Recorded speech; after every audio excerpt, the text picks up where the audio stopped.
My name's Elisa Kay and I'm a curator at the Government Art Collection. The Government Art Collection is going to be 125 years old next year.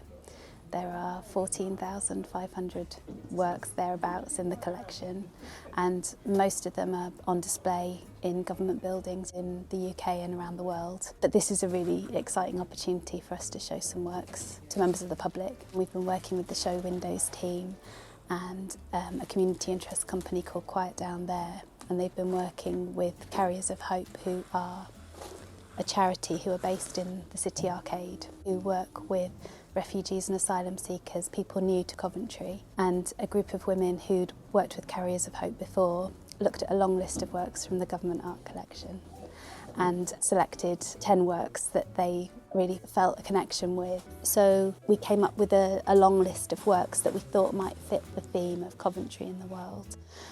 So there were works about movement and migration and home and family and being a global citizen, I guess.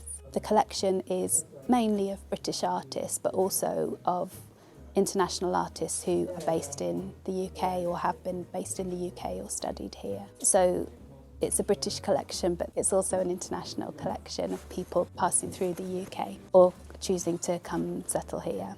Esther and Emily from Quiet Down There led some online workshops with some of the women who've worked with Carriers of Hope, and they looked at the images and talked about the works, and they had a little bit of information that we'd provided them with about what the artworks were about from our point of view.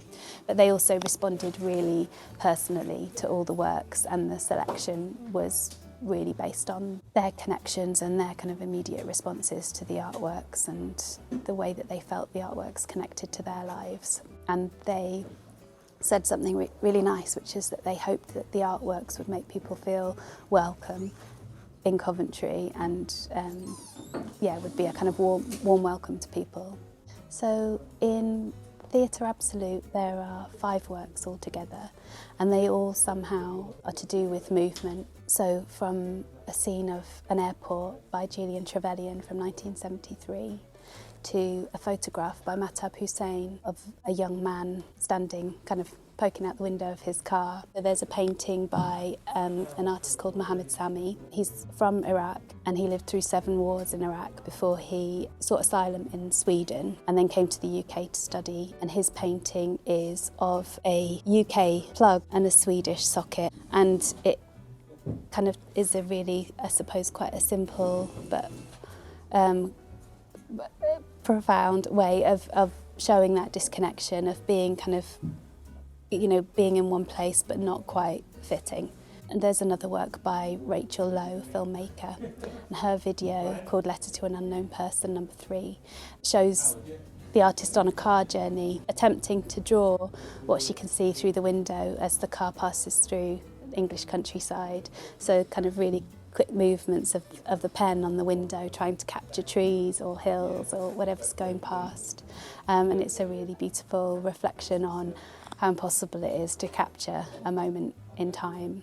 And then other works further down in the arcade, there's a really lovely screen print by Hervin Anderson of a vase that his mother brought with her from Jamaica when she moved to the UK in the 60s, I think. It's a really lovely, vibrant print, and you see it in the reptile shop in the City Arcade. And then on the other side, there's a charcoal drawing by Evelyn Williams, Consoling Friends, and that's in the window of Carriers of Hope's shop.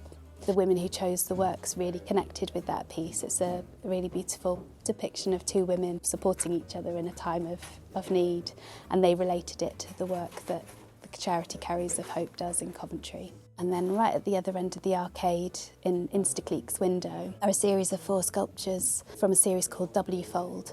And they're really bright, vibrant sculptures made of plywood painted that are folded as if they might be paper. The artist Rana Begum talks a lot about architecture and moving through urban spaces and noticing shapes and forms and colours and light, and she translates that into her sculptural work. And she talks about how, in a shopping centre, one shop's not looking at the shop next door to see what colours are coming, so you get all these kind of clashes of colour and forms, and that's exactly what you get in the City Arcade.